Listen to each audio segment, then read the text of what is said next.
Gracias, buenas noches, bienvenidos al segmento de las entrevistas de las 8:45. Hoy lunes 8 de febrero vamos a conducir junto a Marinés Rivera las entrevistas. Es un gusto tener a Marinés aquí.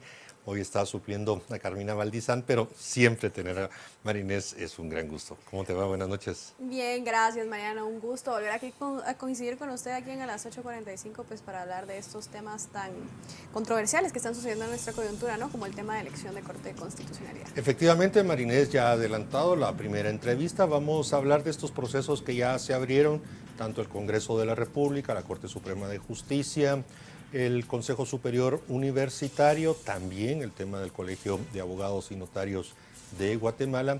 Y bueno, en el caso del organismo ejecutivo, que designa también un magistrado titular y otro suplente para la Corte de Constitucionalidad, pues hoy el vicepresidente de la República ha hecho pública una carta sugiriéndole al presidente cómo actuar. Como ven, todas las partes que designan ya están en sus procesos propios, algunos abiertos, otros más cerrados. En el caso de la Corte Suprema de Justicia hay 17 aspirantes que han presentado su papelería y en el caso del Consejo Superior Universitario han sido 19. Sobre ese será nuestra primera entrevista y la segunda vamos a hablar de educación, un tema importantísimo para Guatemala. Está reiniciando el ciclo escolar. Veremos los retos, cuál es la situación actual del sistema educativo nacional. Para dar inicio con la primera entrevista, quiero darle la bienvenida a nuestros dos analistas invitados. Se trata de Juan Rodolfo Pérez Trabanino y también a Conrado Reyes. A ambos, buenas noches, bienvenidos. Buenas noches, un gusto saludarlos. Gracias a ambos por aceptar la invitación de Canal Antigua. Iniciamos con el licenciado Pérez Trabanino. Bueno, hemos hecho una introducción, las 5 instancias, entidades nominadoras ya están trabajando en relación al nombramiento de los magistrados titulares y suplentes para la Corte de Constitucionalidad. Una evaluación general, ¿cómo ve cómo están trabajando estas 5 entidades? Por favor, licenciado Pérez Trabanino. Bueno, pues es un tema evidentemente complejo. El prólogo que ha tenido esta elección fue complicado con la elección frustrada, si podemos llamarlo de una manera, o la imposibilidad de la toma de posición del abogado Bainor Moto. Eso evidentemente agitó las aguas en un proceso que recién estaba iniciando y que evidentemente hizo que la dinámica fuera distinta. Por lo demás, lo más complicado podría ser mañana en el Colegio de Abogados, porque la elección del presidente de la Junta Directiva del Colegio de Abogados sin duda va a determinar el futuro a 2 semanas apenas, el próximo 26 de febrero, de la elección en el Colegio de Abogados. Por lo demás, los entes nominadores están recibiendo currículas. Hoy concluyó, me parece, la Corte Suprema y la Universidad de San Carlos. El Congreso estará pronto a terminar. Poco se puede adelantar en relación a eso, porque tendremos que ver qué pasa en los próximos días y depende quiénes son los nominados. Por lo demás, creo que es un procedimiento que está muy observado, no solo por nosotros como ciudadanos, sino también por la comunidad internacional, y eso definitivamente es una variable que va a alterar los resultados, que podría alterar la integración de la Corte Suprema, de la Corte de Constitucionalidad, perdón, en el próximo abril. Ahora, doctor Conrado Reyes, pues ya mencionaba también Mariano en su introducción el tema de los expedientes que se recibieron 17 para Corte Suprema de Justicia y 19 para la Universidad de San Carlos. Digamos, hoy se presenta el primer expediente también para el Congreso de la República, faltan también pocos días también para que cierre esta convocatoria. Digamos, cómo evaluar también el tema de participación para elección de magistrados de la Corte de Constitucionalidad en medio de esta coyuntura y sobre todo para que no sea baja la participación, cómo fomentarla también, ¿verdad? Porque al final del día si participan pocos, pues sobre esos pocos habrá que elegir también. Pues gracias, buenas noches. La verdad es que para quienes ya tenemos más de 3 décadas de estar en el ejercicio profesional y en estas experiencias gremiales y también de los organismos del Estado, yo podría decirles que es muy poco lo que hay de nuevo. Cada 5 años que se elige o se trata de designar por cualquier organismo del Estado a algún representante, un magistrado titular, un constituyente, sucede una serie de coyunturas de acontecimientos. Sin embargo, hasta este año, los últimos 2 años, diría yo, la actual Corte de Constitucionalidad es la que ha estado o ha ordenado, ha imposibilitado integros de la nuestra. Doctor Conrado Reyes, vamos a detener un poco su respuesta para que producción trabaje en la mejora del audio. Licenciado Pérez Tramanino, hicimos mención en la introducción de la carta que hizo pública el vicepresidente de la República, Guillermo Castillo, en relación a unas sugerencias que él considera que el presidente de la República y el Consejo de Ministros tienen que tomar en consideración, aclarando de que el presidente no tiene obligación de elaborar o presentar un cronograma y hacer esa metodología que el vicepresidente propuso. Pero ¿usted cómo lo analiza ese hecho de que el vicepresidente ha hecho pública esa carta?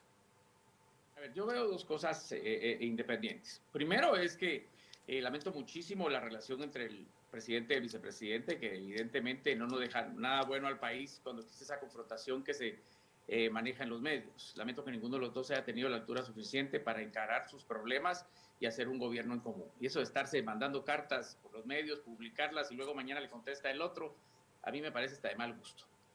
Pero ese es un tema. Ahora el otro. Yo no estoy seguro, Mariano, que el presidente no tenga obligación de generar un procedimiento de elección democrática. Si bien es cierto, la Constitución le dice que lo elige en Consejo de Ministros, la Constitución ahí es un piso, no un techo. Yo sí creo que sería digno de la presidencia someter a consideración de la sociedad, somos todos, al menos una lista de los candidatos que él está pensando nombrar. Yo no creo que el presidente tenga un poder omnímodo aún, y cuando la Constitución le expresa la posibilidad de elegir de tal o cual manera. Insisto, creo que tenemos que madurar este proceso. Ojalá el presidente al menos hiciera pública la lista de candidatos. Yo creo que eso sería ya un buen avance. Doctor Conrado Reyes, pues ya retomando la pregunta que le hacía anteriormente en el tema de participación, de cómo evaluar esta participación que está sucediendo, que hasta el día de hoy pues el Congreso de la República ha recibido un expediente, digamos, cómo evaluar este escenario a futuro. Pues gracias, perdón por lo del audio, pero efectivamente quería empezar diciéndoles que estos acontecimientos de cada 5 años pues han sido parte de la historia nacional. Sin embargo, es hasta la actual Corte de Constitucionalidad cuando se vetan o se impide la integración del Tribunal Constitucional en pleno. Recordémonos que Bonerge Mejía y Neftalí Aldana quedaron imposibilitados por enfermedad y después por fallecimiento de uno de ellos, y fueron 6, 7 meses después que se dio el aviso y casi 9 meses después que se convocó a una elección en el Colegio de Abogados. Eso realmente demerita, denigra y va en contra de la profesión, pero es una manipulación que hizo la actual Corte de Constitucionalidad, específicamente presidida por la señora que todos conocemos. Sin embargo, a la par, los procesos en el Congreso, en la Corte Suprema, en la Universidad de San Carlos, insisto, son procesos que no van a variar. Si ustedes revisan los últimos listados de los últimos 15 años, hay varios profesionales de derecho que en cada oportunidad de convocatoria se vuelven a presentar, algunos con más, otros con menos posibilidad de ser tomados en cuenta, pero realmente son procesos que poco motivan a la participación. ¿Por qué? Porque, salvo el seno del Colegio de Abogados, los demás procesos casi obedecen a estamentos y a estructuras preestablecidas.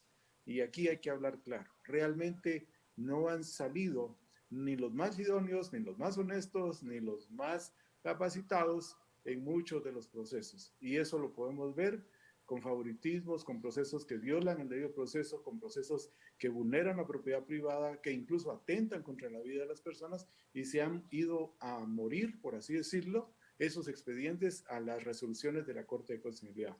Entonces, realmente yo motivaría más a la población a estar atenta al ejercicio de los nuevos magistrados. Y 2, a exigir la no reelección de ninguno de ellos. ¿Por qué? Porque realmente cualquiera que sea reelecto va a poner todavía más en duda la transparencia, el Estado de Derecho y la estabilidad nacional. Doctor Conrado Reyes, desde el año 2009 y poco antes, pues por presión social, se empezaron a generar ciertos mecanismos, instrumentos, metodologías, cronogramas para efectivamente atender ese reclamo que se dice de la sociedad civil para estar verificando los procesos de designación o elección según sea el caso. Pero escuchando su respuesta, como que eso tampoco ha resuelto, porque usted mismo ha criticado en este momento que no siempre, aún con todos esos procesos apegados a las comisiones de postulación, aunque no tengan que estar directamente apegados a esa ley, pues bueno, han insistido, introducido, y bueno, acabamos de escuchar al licenciado Pérez Trabanino haciendo sugerencias similares. Entonces, si esa forma tampoco ha funcionado, entonces, ¿dónde tenemos que poner la atención? ¿Dónde podemos motivar a que las mejores juristas de Guatemala efectivamente busquen ser parte de la Corte de Constitucionalidad? Mariano, es muy sencillo. Realmente lo que ha cambiado con la presión de grupúsculos, como yo le llamo, es que sean sus adeptos y sus personas obedientes las que lleguen a ciertas posiciones. Pero realmente la sociedad no está representada. Yo no he visto a ninguno de los 340 alcaldes, por ejemplo, que es la máxima expresión del voto popular en cada comunidad, opinando sobre ninguno de los magistrados de la Corte de Constitucionalidad, sobre lo que ellos creerían en su departamento, en su municipio. Es un grupo de juristas honestos, respetables, etcétera. O por qué no decir comités cívicos o asociaciones realmente de personas honorables, rotarios, Club de Leones, etcétera. Gente de la verdadera sociedad civil. Ellos jamás han opinado o han propuesto nada. Son grupúsculos los que se han asido del poder, los que han llegado a cooptar el poder de ciertas instancias de justicia y desde ahí atacar ideológicamente a otras personas que no piensan igual que ellos. Eso es diferente. Licenciado Pérez Trabanino, digamos también la parte de qué exigir como ciudadanos. Usted mencionaba algo muy importante, la Constitución es el piso, ¿verdad? Y digamos al presidente de la República legalmente no se puede exigirle más allá de lo que tiene la Constitución y la ley de amparo. Sin embargo, pues hacer un proceso transparente va más allá de la Constitución, es más como una especie de buena práctica. Pero en ese sentido, digamos, ¿qué exigir como ciudadanos legalmente? ¿Qué reglas mínimas debe cumplir cada institución dentro del proceso para considerarlo como un proceso legítimo? Miren, hay cosas, yo soy absolutamente de acuerdo con Conrado en 3 puntos que él dijo. Primero, que no, uno de los parámetros éticos de esta elección es debería ser la no reelección de ninguno. Y dotarle a la Corte de Constitucionalidad de una nueva oportunidad de profesionales independientes. Porque la clave aquí es la independencia del magistrado. 2, los procesos formales, y ahora respondo a su pregunta, no han sido consecuentes con los resultados. Tenemos ahora procesos que exigen la rendición de cuentas, listas, exámenes, un escarnio público que a veces es muy perverso y que expone mentiras y calumnias, ¿sí? Y tenemos como resultado magistrados que no han sido los idóneos. Al final, la clave, creo yo, es la decencia de los entes nominadores para garantizarle a la Corte de Constitucionalidad magistrados independientes. Yo creo que el presidente tiene la atribución de la Constitución, pero está obligado, sí está obligado a garantizar una elección transparente. Y eso significa nominar a los mejores abogados y abogadas que este país tenga para integrar la Corte de Constitucionalidad. Estamos a 2 meses. Este es un momento crucial en la historia de este país. José Rodolfo Pérez Trabanino, hay un tema que yo en lo personal extraño mucho y que aspiraría de que se tomara en cuenta más que toda esa lista de documentos, hojas, papeles, certificados, registros, en fin, todo ese listado que cada uno de los expedientes se llevan cuando se presenta un candidato, y es el análisis y el estudio de sentencias, de doctrina, de libros de texto en materia constitucional o de amparo, o en fin, o temas muy particulares de las distintas áreas de derecho, pero eso en absoluto aparece en las discusiones. Nadie, salvo que usted nos diga por dónde, pudiera encontrar bien, aquí se postuló tal jurista y su especialidad es esta, y aquí se puede leer todo su récord. Y evaluemos sus capacidades y cómo se ha pronunciado sobre temas controversiales. Pongamos el tema del aborto. Esa parte se extraña. ¿Por qué se extraña y por qué solo nos concentramos en las formalidades, si fue al curso de España o que participó en tal evento electoral, que no suman para tener los mejores juristas en la Corte de Constitucionalidad. Mariano, usted acaba de dar un punto, atacar un punto que es clave en la elección. Otra vez, la elección es formal.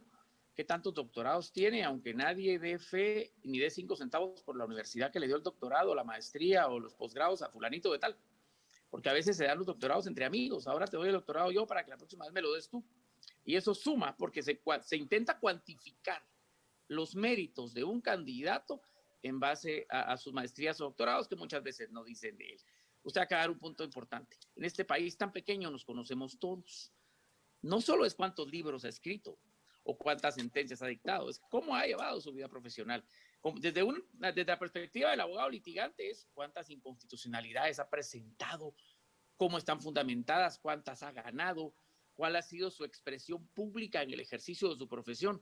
Y desde la perspectiva del juez, por supuesto, sus sentencias, la calidad de sus sentencias, cómo las ha motivado, cómo ha colaborado eso en la cultura jurídica del país. Ojalá tuviéramos esa discusión. Esa sería vital para la elección. Pero no, estamos muy lejos de eso, Mariano. Lástima. Doctor Conrado Reyes, también, bueno, en el tema estamos también atravesando pues un momento bastante turbulento, diría yo, todavía en coyuntura política. Llevamos casi un año y un poco más de meses sin que se haya pues renovado el poder en Corte Suprema de Justicia y Corte de Apelaciones. Digamos, ¿cómo evitar que suceda este tipo de mal precedentes en una elección como la Corte de Constitucionalidad? ¿Cómo darle a la ciudadanía, sobre todo, esa certeza de que la elección de la CC se llevará a cabo con los tiempos y los plazos que establece la ley? Pues ese es un punto vital, crucial. Yo acá en Canal Antigua, hace unos 4 o 5 meses, si no estoy mal, vaticiné que era imposible, era casi previsible que las actuales personas que ejercen los cargos en la magistratura de la Corte de Nulidad se aferren y no quieran dejarlos después del 13 de abril. Y hay más señales, cada día más señales de que eso podría pasar, lo cual sería lamentable. El hecho de que se postulen de nuevo por otros organismos del Estado o presenten sus expedientes en otros organismos de los que ahorita ocupan el espacio, perdón, pues es más que evidente que efectivamente continuarán o estarán intentando continuar en el ejercicio. Y lo otro, las resoluciones que abiertamente han dicho en donde su permanencia será obligada en tanto sus sustitutos todavía estén sometidos a procesos de impugnación en el Consejo Superior Universitario o en el Colegio de Abogados, como dice el artículo 156 de la Ley de Amparo, pero que ellos lo han hecho extensible a los demás organismos del Estado desde ya, por lo menos a la Corte Suprema de Justicia, no me extrañaría que al Congreso, y eso es algo que también, insisto, lo veo como un escenario muy, muy probable, por lo menos en 2 o en 3 de los actuales magistrados titulares y suplentes de la Corte de Constitucionalidad, quienes además, como ya lo decía Mariano, fueron puestos por un grupúsculo ideológico que cada vez debilita más el Estado de Derecho. Y si ese escenario difícil, complicado, hasta catastrófico, porque terminaría de erosionar la institucionalidad del país, se presenta, bueno, ¿cómo se responde? ¿Qué tiene que hacerse? Porque estaríamos realmente ante una parálisis y una situación de esa lucha de poder que en el fondo es lo que está sucediendo por el control y la tendencia de las resoluciones de la Corte de Constitucionalidad. ¿Cómo reaccionar? ¿Y qué hacer? O sencillamente dejarla verla pasar y que bueno, ahí cuando se resuelvan los plazos sucederá algo. Pues Mariano, contestando esa pregunta, dependerá de aquellos hombres que están en ejercicio de ese cargo, hombres y mujeres que realmente sean dignos y honestos y que, tal y como lo establece también la Ley de Amparo, vencido su periodo, entreguen el cargo, porque eso se les olvidó también mencionarlo a quienes maliciosamente desde la Corte de Constitucionalidad argumentan que podrán seguir en el cargo. se les olvidó leer un artículo antes, el 155, me parece que es, en donde dice que vencido el periodo, no debe ninguno de los magistrados permanecer en el cargo. Aquellos dignos magistrados que actualmente están en el cargo y que quieran someterse a la ley, debieran de dejar ese tribunal inmediatamente el 13 de abril a mediodía a más tardar. Licenciado Pérez Trabanino, también se discute mucho en torno en esta elección del tema del perfil idóneo, ¿verdad? Que queremos los mejores perfiles dentro de la Corte de Constitucionalidad como magistrados, y vale la pena preguntarnos también qué es ese perfil idóneo, qué perfil podemos aspirar a estas personas que van a llegar pues al Tribunal Constitucional más importante del país. Digamos, ¿cómo calificar el tema de la idoneidad? Porque mucho hablamos también de, no es un candidato idóneo, ¿verdad? Pero hasta qué punto también poder calificar todas estas cuestiones tan complicadas. Miren, lo que pasa es que hemos confundido, creo, algunas cosas. Sí hay parámetros. Hemos confundido a veces la honorabilidad, que es difícil juzgarla en procesos que tienen una calificación cuantitativa, versus la idoneidad. Una persona puede ser honorable, pero no idónea, en un momento en particular, por conflicto de intereses, por ejemplo. Entonces hay que tener mucho cuidado. Creo que al final lo que se trata de garantizar, insisto, lo que se debe garantizar es la independencia. Tenemos que nombrar abogados que sean independientes del poder, independientes de los prejuicios ideológicos. No podemos decir de su ideología porque evidentemente todos los seres humanos tenemos una forma de ver y entender el mundo y esa es nuestra particular ideología y ese no es un tema. El tema es cuando nuestra ideología sobrepone la obligación de ser independientes. Ese ya es un problema. Pero esto hay que agregarle una variable más que a mí me preocupa muchísimo más. Es la amenaza, creo yo, muy inmediata de la cooptación del crimen organizado, especialmente en el Congreso de la República y el Colegio de Abogados. Para mí tenemos un riesgo muy grande de que la Corte no se contamine con abogados que podrían tener prejuicios ideológicos únicamente, digamos, ese sería un problema, pero no tan grave. Lo más grave es estar a las puertas de estructuras del crimen con un interés muy particular de tomar la Corte de Constitucionalidad. Creo que ese es lo más complicado en este momento. Sumado a este riesgo y este peligro que usted correctamente menciona, licenciado Pérez Trabanino, hay otro factor que ha aparecido en los últimos días y es la incidencia, por no utilizar otra palabra para no ser tan duro, de algunos diplomáticos que están convocando a políticos, a diputados, para leerles una carta y sugerirles cómo deben ejercer sus decisiones, sus votos en función de las Cortes.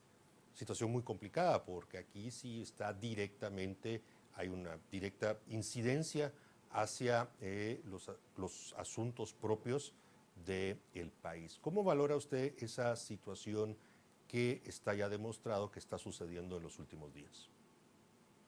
Mire, a mí no me consta ese hecho puntual, pero tampoco me extrañaría. Es decir, para nuestros vecinos, un país cooptado por las mafias es peligroso. Así que creo que no me extraña que haya un interés muy particular, no solo de la sociedad guatemalteca, sino de la comunidad internacional, en promover la elección de magistrados que no representen peligros a nuestros vecinos por pertenecer al crimen, a las estructuras del crimen organizado. No me extrañaría que en el Congreso se muevan muchos nombres que son peligrosos para este país. Por supuesto, lamento la intromisión extranjera, pero el escenario es mucho más complejo que eso. Doctor Conrado Reyes, digamos, es todavía muy pronto para empezarnos a plantear si el modelo de cierta forma pues necesita cambios, pero creo que es una pregunta importante a futuro que debemos hacernos una vez concluida la elección para pues no empezarnos a plantear también cambiar las reglas de juego a media elección, pero digamos que debemos cambiar este modelo de elección de magistrados de Corte de Constitucionalidad, debemos apuntarle algún tipo de cambios en su opinión.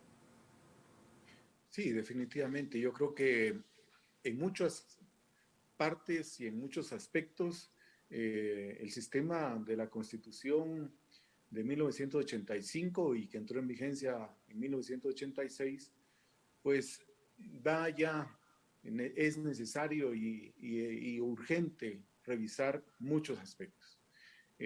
Acordémonos también, de hecho, circuló en redes sociales entre ayer y hoy una serie de foros y actividades con financiamiento internacional o extranjero con relación a la autodeterminación de los pueblos, con relación al territorio. Y eso tampoco está en la Constitución. Acordémonos que hubo un intento de una reforma constitucional del sector justicia hace unos 2 años y medio, en donde se hablaba de la justicia indígena, etcétera. Entonces, hay otros temas de fondo que poco a poco los malos profesionales del derecho, que desde las cortes están socavando la confianza de la ciudadanía en el Estado de Derecho, definitivamente van a llevar a esos cambios grandes con el agregado que casi seguro también se va a tener que entrar de lleno a una gran reforma constitucional. En tanto ese camino o ese tiempo llega, la responsabilidad sigue siendo de la actual Corte de Constitucionalidad y va a ser de los nuevos magistrados, porque de acuerdo a la Constitución es la Corte de Constitucionalidad la que puede promover y debe de presentar o entregar una opinión consultiva de cualquier reforma al Tribunal Constitucional, en este caso a la Corte, en materia de amparo, en materia de inconstitucionalidad. Entonces, lo que hasta hoy tenemos, ya pasó incluso 2 reformas propuestas por la Corte de Constitucionalidad, la última por la actual Corte, y de nada o de muy poco ha servido para el efecto de una representación propicia, adecuada, idónea de los delegados o los miembros de ese tribunal. Y lo cual, digo yo, no va a pasar solamente con una reforma a la ley de amparo. Tiene que reformarse la Constitución y ahí entonces entramos otro camino. Pero quisiera también resaltar un aspecto que decía el licenciado Pérez Trabanino. El crimen organizado y los sectores ideológicamente que cooptan la justicia, para mí son tan delincuentes unos como otros, tan peligrosos para la ciudadanía como para nuestros vecinos, unos y otros. Yo los pondría en igualdad de condiciones porque ambos atentan contra la libertad, contra la propiedad privada y contra la vida, que son fundamentales en el ejercicio de nuestros derechos de cualquier habitante que se encuentre en este país.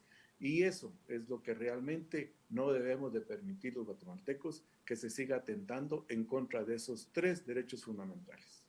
Y contra la independencia de los jueces, que es un tema, una pieza fundamental.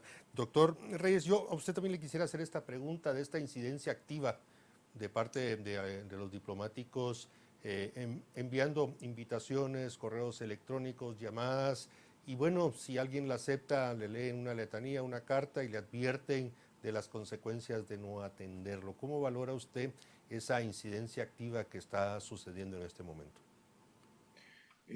Mariano, por tu experiencia en el Congreso, debes de conocer y saber que eso lo hacen permanentemente algunos representantes de misiones diplomáticas, y lo hacen como una agenda a veces personal o a veces de ciertos grupos de poder local con los cuales las agencias de cooperación mantienen la ejecución de cientos de millones de euros o de dólares en el país, y le beneficia o les interesa manejar esa agenda. Entonces, depende de cada diputado, diría yo. Depende de los guatemaltecos que estén en el Congreso electos por el pueblo y cómo ellos puedan documentar esos hechos e iniciar y presentar las denuncias que correspondan, tanto por la vía diplomática como por las acciones propias en el país para frenar y sentar precedentes para que estos actos no se sigan cometiendo.